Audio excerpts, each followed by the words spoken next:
Good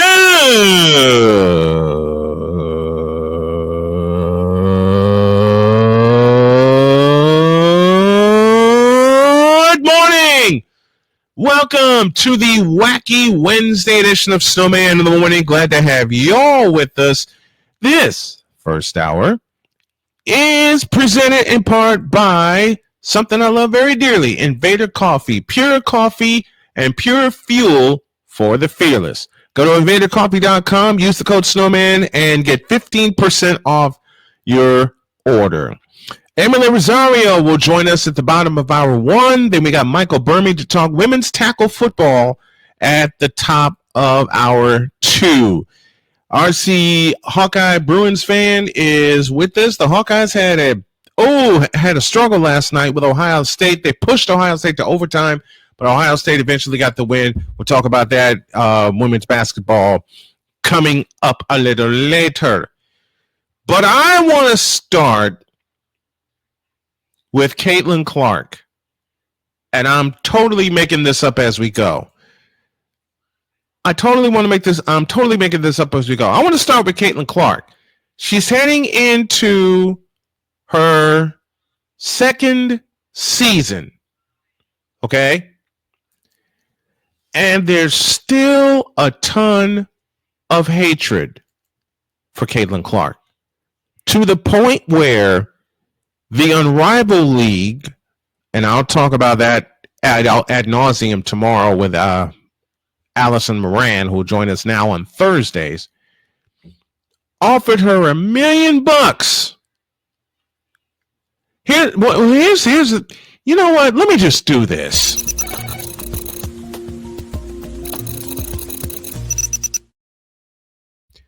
The Unrivaled League offers a better payday for its players. Okay, dig that. The Unrivaled League offers a chance for players to stay in the U.S. instead of going overseas to work on their game. Dig that. But the problem with the Unrivaled League, and I know I'm going to get flack for this, but I don't care. The problem with the Unrivaled League is they did not have a player to draw an audience. Here's where the double standard for Caitlin Clark comes in. Caitlin Clark saved the WNBA. Call it what you want. Say what you wish. Caitlin Clark saved the WNBA from going under, belly up, whatever phrase you want to use.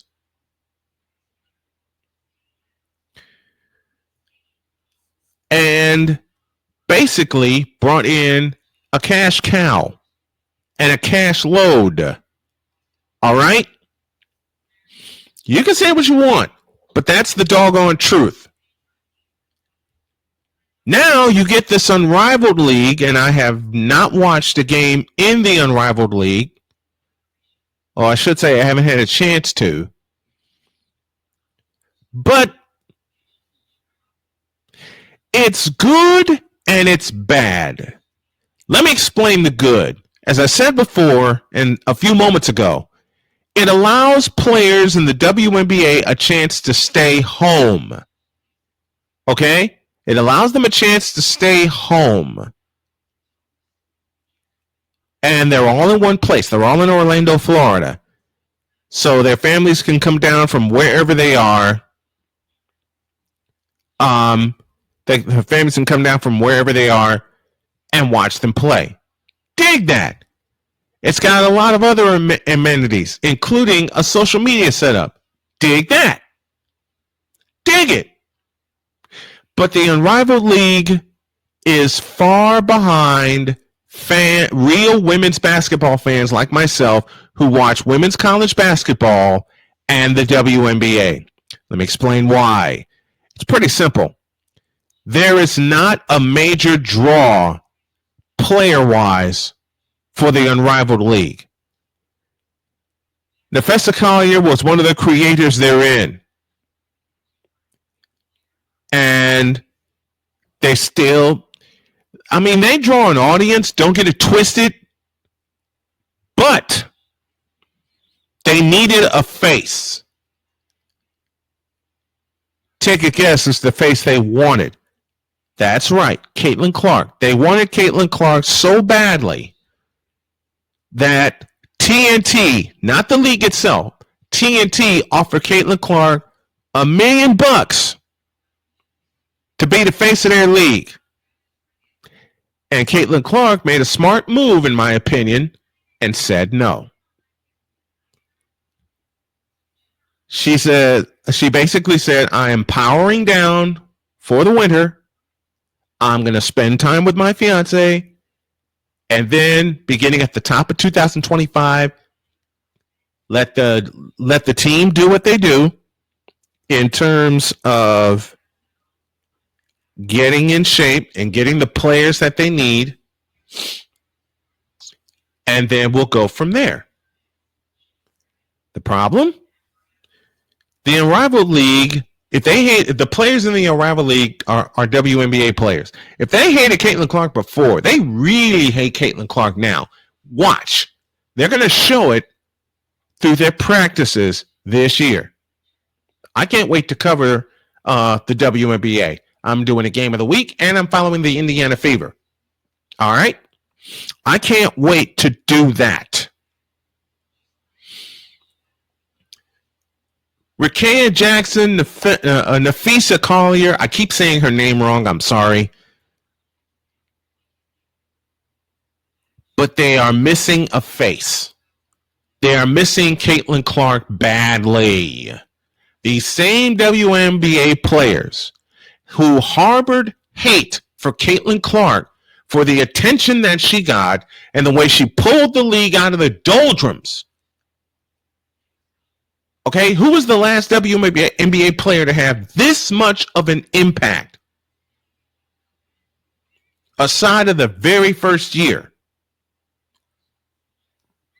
They had a league called the American Basketball League for a while. They folded, unfortunately, after 2 years. They gave the WNBA some competition because at the time, WNBA was in its infancy and they were playing in halves while the ABL was playing in quarters. First quarter, second quarter, third quarter, fourth quarter, for those of you that are confused. Now this Unrivaled League shows up. Listen, let the WNBA do their thing. All right? And the commissioner of the WNBA, her name escapes me right now. Somebody put it in the comments for me, please. Kathy Engelbert. Thank you. Thank you, honey. Kathy Engelbert, where art thou? Why haven't you silenced this hatred for Caitlin Clark? Why haven't you come out and said anything? Why haven't you come out and defended your golden goose? Because I tell you what, it ain't Angel Reese. It ain't Angel Reese. What makes it so crazy, and RC brings up a great point in the comments, look at the players that the WNBA has had over the years, from Rebecca Lobo to Teresa Witherspoon to Candace Parker to Sue Bird. And now you have Caitlin Clark. And they're going nuts for Caitlin Clark more than they ever did for any of the other players I've mentioned. Angel Reese just needs to shut up and get her game together. All right? Angel Reese just needs to shut up, quit posing, and play basketball and get better at it. If she does that, she can be the face of the Unrivaled League easy. Angel Reese joined the Unrivaled League with the intention of being the face of that league, and unfortunately, because of her terrible play and her attitude, she's not the face and never will be. Okay? Leave Caitlin Clark alone, because you're putting her in a situation of damned if you do and damned if you don't. All she wants to do is play basketball, period. Well, now all she wants to do is rest.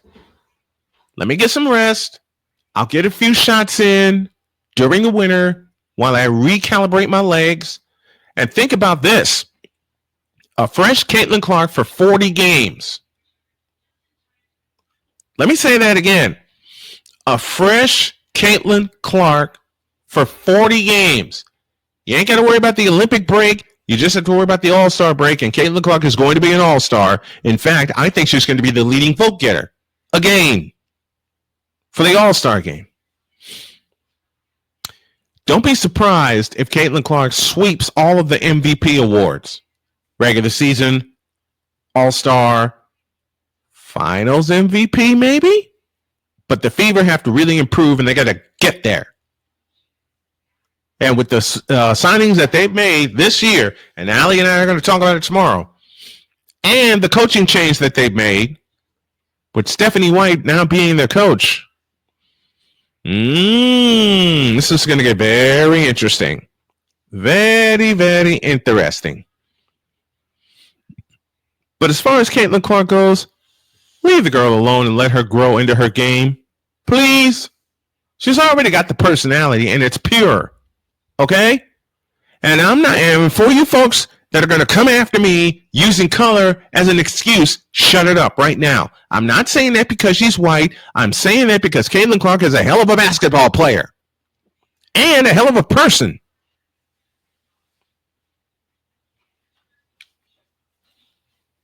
Let me say that again. I'm saying this because I love Caitlin Clark's game and I love her personality.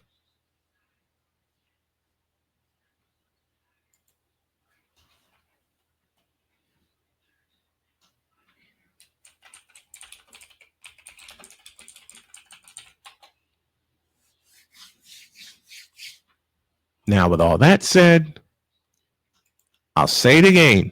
Leave Caitlin Clark alone and let her grow into her character, will you please?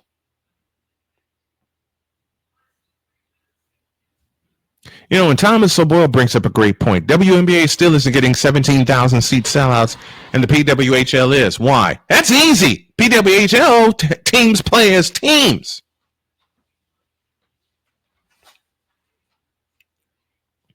You got that?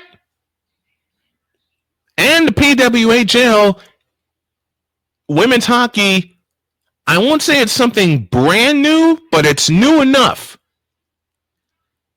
They are marketing their teams correctly. They are playing the game correctly, and they're marketing the game correctly. Okay?